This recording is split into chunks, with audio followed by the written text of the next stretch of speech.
대학원을 가지 않고 졸업 후 취업하는 것과 대학원을 가고 나서 취업하는 것 어떤 점이 다른가요? 이 질문이 있거든요. 혹시 여기에 대해서 교수님 어떤 생각을 갖고 계세요? 이제 제 지도학생 같은 경우는 이렇게 살펴보면 사실 이제 건양대가 있는 것이 이제 충청권이란 말이죠. 그래서 학부만 나와도 이를테면 자기 전공을 살려서 일할 수 있는 곳들이 있기는 해요. 예, 이를테면 뭐 청소년 상담 복지센터가 있기도 하고 수도권하고 좀 이제 다를 수 있는 게 그런 취업의 기회를 좀 더 많이 얻을 수 있다라는 장점이 있긴 하고요.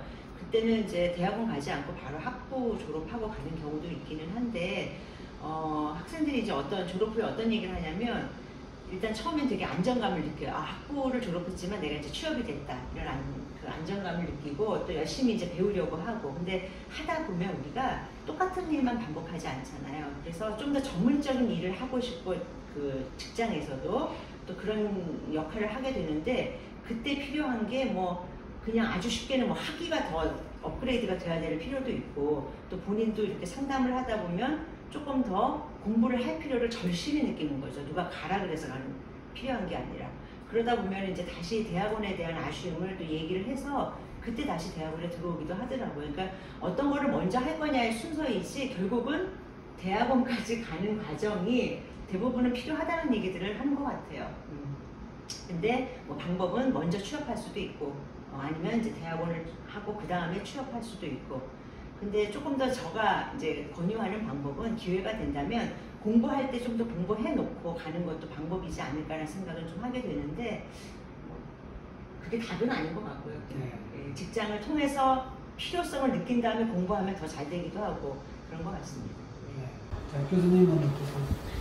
네, 그 참 딜레마인 것 같기도 해요. 취업이 먼저냐, 대학원이 먼저냐. 사실은 결과적으로는 모두 다 내가 나의 미래를 위해서 어떻게 준비하냐에 대한 내용인데 그게 그러다 보니까 사실은 개인적인 접근이 필요한 것 같아요. 우리가 서울에서 대전 갈 때 내비게이션 치면은 최적길 나와서 최적길대로 가면 좋지만 사실은 사는 것은 각자의 보폭의 속도대로 사는 거라고 볼 수 있는데 그 보폭의 속도를 어떻게 맞춰주느냐.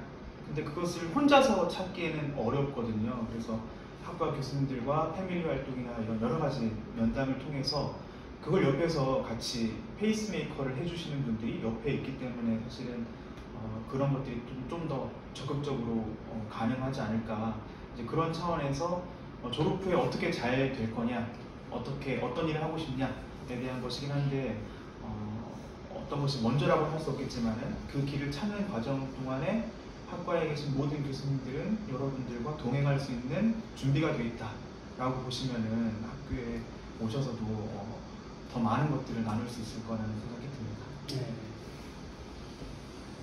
저도 사실은 이제 지도학생들하고 얘기를 할 때 졸업 후 진로를 가장 큰 명제로 봐요. 그래서 너는 졸업 후에 취업할 거니 진학할 거니 이렇게 얘기를 합니다.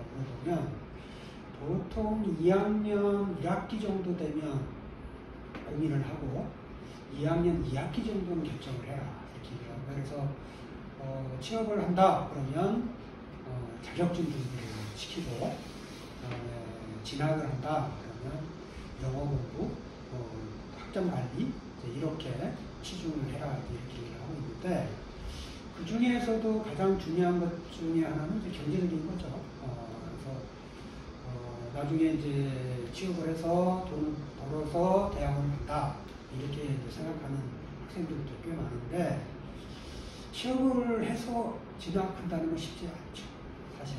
네. 그래서 부모님이 어떠셔? 그러면 대학원 가라고 하는데 그러면 못 이기는 척하고 그냥 가. 네? 그래서 나중에 갚아드려. 이렇게 왜? 대학원을 나오면 일단 페이가 좀 달라져. 학부보다. 대학원 석사를 나오면 페이가 달라지고 취업에 대한 범위도 넓어지고. 자, 그런 면에서 그 시기와 또 하고자 하는 그 목표의 어떤 적절성을 찾는 거 이거 참 중요한 거라고 생각을 합니다.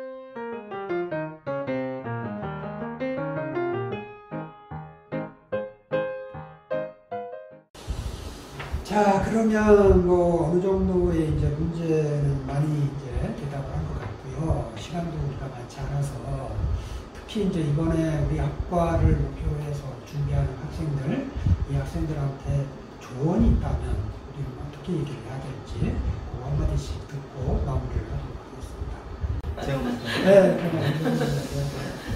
네, 아마 이 영상을 보고 계신 학생들의 경우에는 아마 저희가 입시원에서 만난 학생분들도 있을 거고 또 아니면 오래전부터 이런 분야에 관심 있는 학생들도 있을 거라는 생각이 들어요. 그래서 우리 특히 이런 심리학이나 상담 쪽에 관심 있는 학생들의 경우에는 나 자신과 다른 사람과의 관계 이런 걸 이해하는 데 많은 이제 예전부터 더 많은 관심을 기울였던 사람들이라는 생각이 드는데 이제 그러한 것들을 내가 어떻게 더 어필할 수 있을까 또 내가 이것을 전문적으로 공부해서 이 이후에 다른 사람을 돕기 위해서 그 전문성을 확보하는데 어느 곳으로 가면 좋을지 그런 것들을 좀 염두에 두면 좋을 것 같은데 그 중에서도 학교에서 다양하게 그리고 이론과 실습을 병행해서 함께 할 수 있는 것들을 찾는다면 더 도움이 될 것 같다는 생각이 듭니다.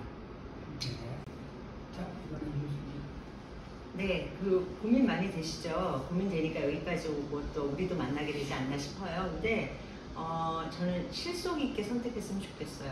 그러니까 여러분들이 선택할 때 여러 기로들이 있죠. 거리를 따지기도 하고 학교 이름을 또 보기도 하고 또 뭐 학과에 대한 그런 어떤 매력을 보기도 하고 여러 가지가 있을 텐데 저는 학과가 주는 여러 혜택과 또 질적인 어떤 교육과 또 이런 부분에서는 건양대학교 심리상담치료학과에 있다라는 게 굉장히 그 안심도 되고 제가 잘하고 있다라고 느껴요. 그래서 여러분들이 그런 부분들을 좀 잘 살펴볼 수 있는 기회가 됐으면 좋겠습니다.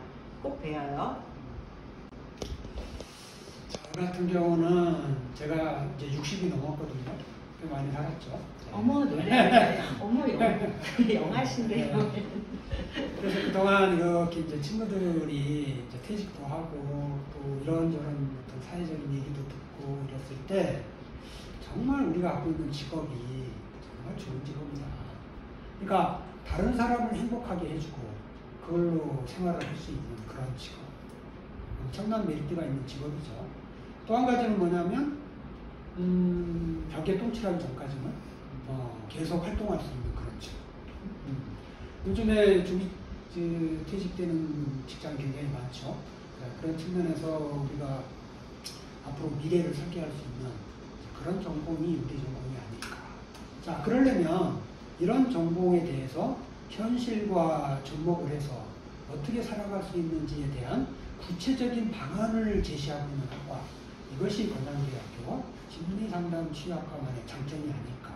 이런 것들은 이제 우리가 갖고 있는 취업률, 특히 건양대학교 취업률은 여러분들이 매스컴에서 많이 보고 있죠. 전국 누수의 1, 2위를 다투고 있는 그런 어떤 취업률을 보이고 있는데 이게 우연이 된 게 아니고 교육과정서부터 달라요. 그 교육과정을 통해서 이론과 실제 그것을 가지고 현장에서는 어떻게 활용할 수 있는지를 구체적으로 보여주는 학과입니다.